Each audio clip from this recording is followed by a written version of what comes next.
Hi, my name is Daniel Burleson. I'm the Northeastern North Carolina Correspondent here at Carolina Varsity.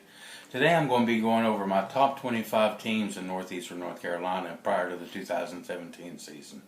I want to say first that the teams I cover are mostly the teams in the 2A Northeastern Coastal Conference, the 1A Albemarle Athletic Conference, the 1A Athletic 6 Conference, and the 1A Coastal Plain Conference.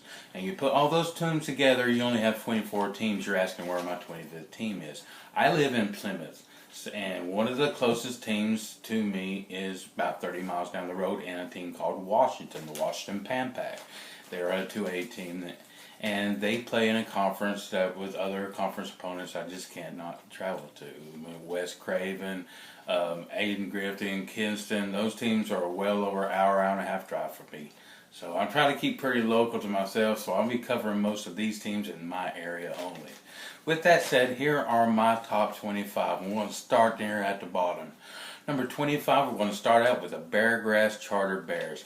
First year school in little town, I guess, called Beargrass, right between Williamson and Tarboro and the Martin County community, if any of y'all been through there or not.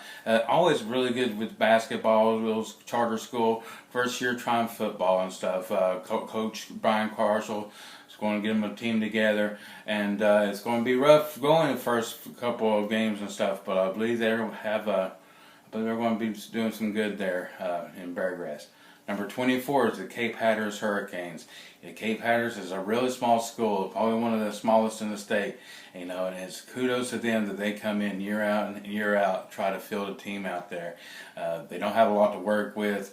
You got to pull the bleachers out, to watch games there. I mean, they play most of their games on Saturday against private schools. I mean, but they do play and they do participate, and you got to like that about the Cape Hatteras Hurricanes.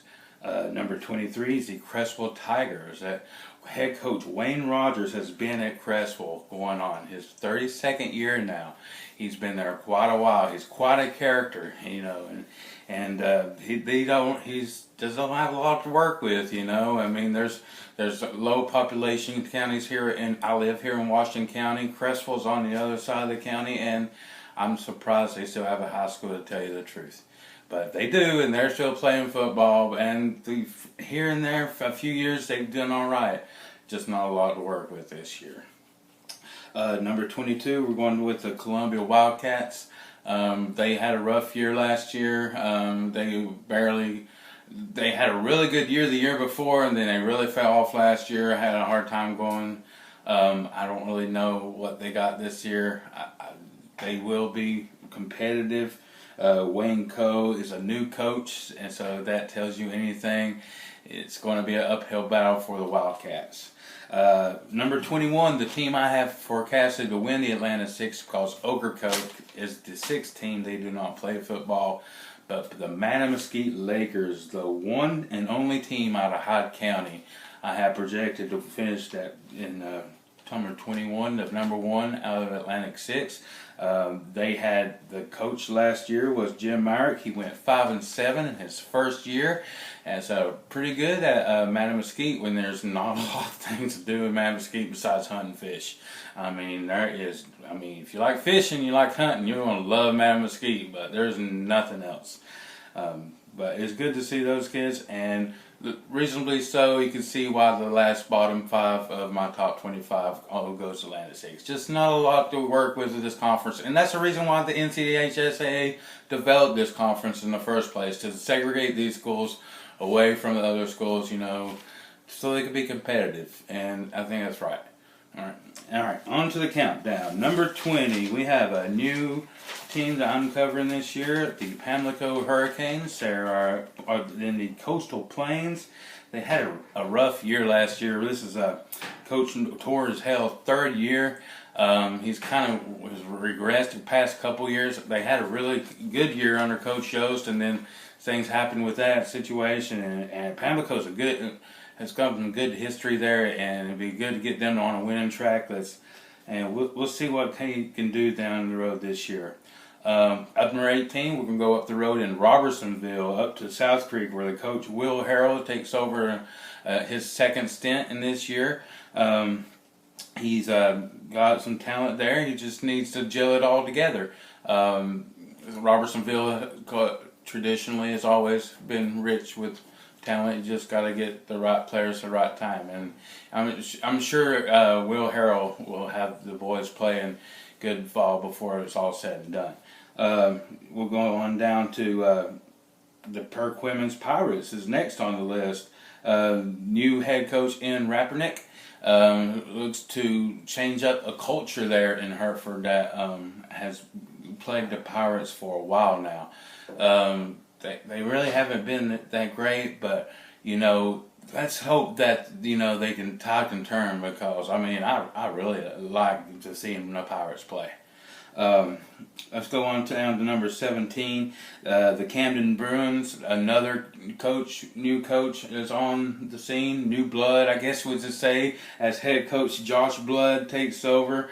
A lot to live up to in Camden with the great coaches they've had in the past and stuff, and the lore and stuff, and the new conference realignment, and it's going to be tough in that conference with Edenton and Plymouth and Gates and new Manios, Sawyer coming in. It's going to be an uphill battle for Coach Blood, to say the least. But Camden's down there. We'll see what they can do. 16, we're going with the Jones Senior Trojans.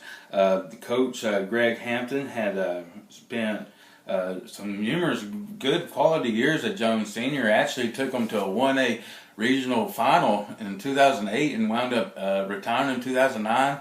And I guess got the itch for it and came back last year and had a very solid year last year. They actually beat Southside last year and won some really pretty good games. And I really think they're a really sleeper, like a dark horse in that coastal plains. I think that they could surprise some teams. They're not going to surprise Harborough, but other teams in that conference might want to look out for Jones Senior, because I think that they can be a contender in that conference. Number 15, some surprise that some of my staff members are going to grief on me on this, is I have Manio at 15. I know there's a lot of hype about Sports Sawyer coming in from Washington, coming over, a lot of pedigree there and all, but I know what Manio had last year, and I know that they're installing a new system with a new coach, and I know what the division is, what the conference looks like, I guess I should say. It's going to be tough to overcome what Cody's going to bring to the table, what Hogger's going to bring to the table, and what an experienced coach like Matt Biggie and Gates is going to bring to the table in that conference. I just don't think Sports Sawyer has got the guns to compete for the top conference title this year. He could surprise some teams, but I think Manio is right there in the middle of the pack. 15, I think, is a good spot for them. 14, I think I had the lowest 2A team in my area, ranked at 14th, the Currituck Knights. John Wheeler always seems to get the best out of his players. He just doesn't have a lot to work with as well.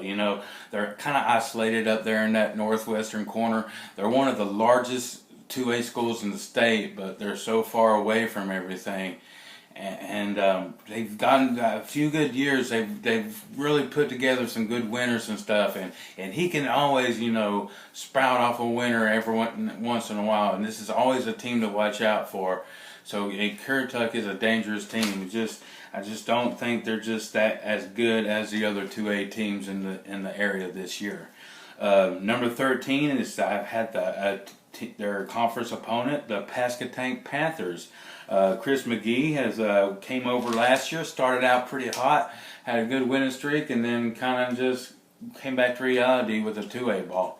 It's been a learning curve, but he's a good coach, and they've got talent. They've in Elizabeth City. Northeastern is sets the level there, but Pasquotank has the talent. They just got to put it together, and I believe they can roll up on there once they get a chance to.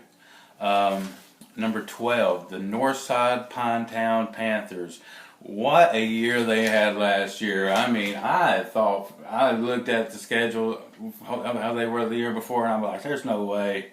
And then they turned around and went 8-5, and what a vastly improved that defense. I mean, night and day difference. And most of the defense returns. Offense is going to be, there's going to have some question marks on offense, definitely with some key departures. But I mean, their defense is solid. It's going to be tough to score on the Panthers this year.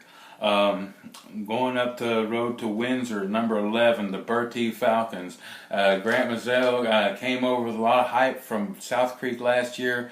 Had a lot of injuries, and derailed his season. You know, they had one dynamic running back, Corey Cherry. You know, he was special, and man, his injury at the beginning of the year derailed their whole season. And I believe that if he can give him a fresher start, and plus with all the weather for things they had going on last year, they just had a rough ride, and they still managed to make the playoffs. So if that tells you anything about the Bertie Falcons and the direction they're going, that's something right there. All right, into the top 10. Number 10, we are at Gates County up in Gatesville. Matt B has, in the past couple years, has developed quite a winner up there in Gates County. He has not a lot to work with and stuff, and yet they just always seem ways to find big bodies up there to push people around and to run his running attack like he wants to. They were very close to being Plymouth last year. I feel they're getting closer every year. I know it's got to hurt them to see Edenton come down in the conference this year and all, but Gates is a team that's on the rise in 1A, and I like what I'm seeing from them. Number 9, we're going to go down to my lone outsider of my coverage area, the Washington Pan Pack. It's a new era for Washington. New coach, John Blank, former defensive coordinator, now head coach. He is taking over, and a lot of excitement there in Washington. Not a lot. They're not bringing back a lot, though. I mean, usually you think Washington's going to be pretty stout. They're going to be okay, but this Washington team's a little weaker than some. But in my coverage area, that's still better than most. So Washington Pan Pack down at number 9. Number 8 is the surprise team of last year, and I think they're still a surprise because they like keeping to themselves and nobody really knows a lot about them, and that's the First Flight Nighthawks in Kill Devil Hills. Jim Prince is a competitive coach. He keeps to himself, but he is competitive, and he gets a lot out of what he can do. He got his teams to the playoffs last year. They came within a point of beating Hertford County last year. They rolled up close to 30 points on Edenton last year. They got talent. If they can just put that talent, all consistency and stuff, I think they can be a force there in that 2A Coastal. Going down the road, number 7, the Riverside Martin Knights in Riverside. Edison McGill lost a potent weapon last year in Marco Friedman and that aerial attack, but you know he loves to pass the ball, and he's going to keep doing it. He's going to find athletes. He's going to jerk them off that basketball team. He's going to do this. He is going to find athletes, and they're going to pass the ball, and that's the way they are going to play the ball. And you know they're going to be good. They normally are. But I think if they can find a defense, that's always been Essen's weakness. If they can find a defense, they'll be pretty hard to beat. Number 6, we're going down to Southside, the Southside Seahawks. I fought long and hard between 6 and 5, but I couldn't give the nod to Plymouth at 5, but let's talk about Southside for a bit. Southside is a dangerous team. Let's put it this way: every year they're getting closer and closer. They love the ground and pound. They're stout on defense. They've opened up a passing tag this year. They're actually going to pass the ball, which is, I think, is vital for them in that conference with Tarboro and Riverside. They have athletes. They can compete. They are a contender for the 1A championship. And that's not a knock on Plymouth at 5. Plymouth is Plymouth. You know, Plymouth always, they lost some on defense. They still got their backs returning. They got their speed. Plymouth starters are on average probably, you know, better than most other starters in the area, but they just don't have the depth. And I think that's where it's going to hurt Plymouth the most this year, is their depth issues. The first starters are solid. I think, you know, they're going to probably go through some lumps like they did last year and stuff. But I mean, but until Plymouth is thrown, Plymouth at 5 and Southside at 6, I feel comfortable about that. And we'll see how the season plays out. Going up the road to Hosky in number 4 is our Hertford County Bears. They have made tremendous steps in the past few years under Coach Saxby. Has aired out a phenomenal aerial attack. Has taken Northeastern to the limit. Has really echoed the great giants of Murfreesboro High School. And I know all you old veterans of the Northeastern coast love hearing about the old Hosky High and the Murfreesboro High teams. But this Hertford County team is doing something special up there in the Hosky. Number 3, a lot of areas are picking this team to win the 1A title game.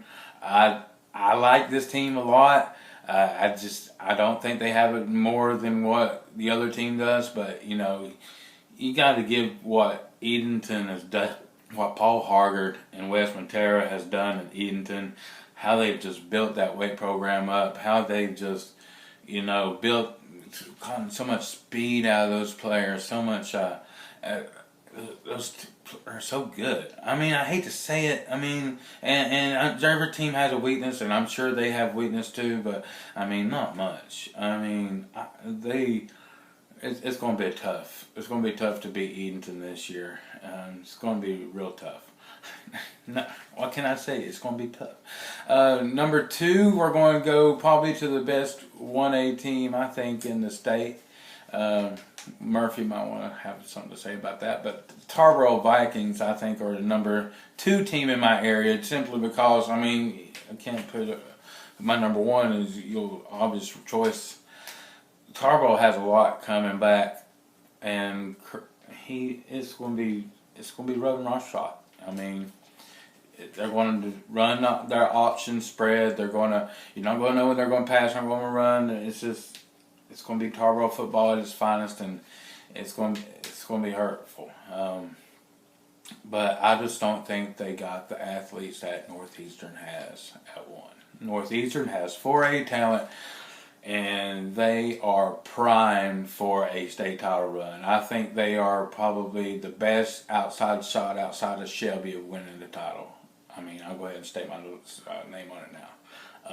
They have talent all over the field. They can fix their offensive line. They can fit a little backside offensive line issues. I mean, they will think they'll be there till the end. But that's it. That's my top 25. If you have any thoughts or anything like that, feel free to tweet at me. I'm at Burleson, NENC. Make sure you look at us and check us out on CarolinaVarsity.com. We'll be bringing to you more videos and more special content throughout the season. Can't wait to see you all, and go 2017.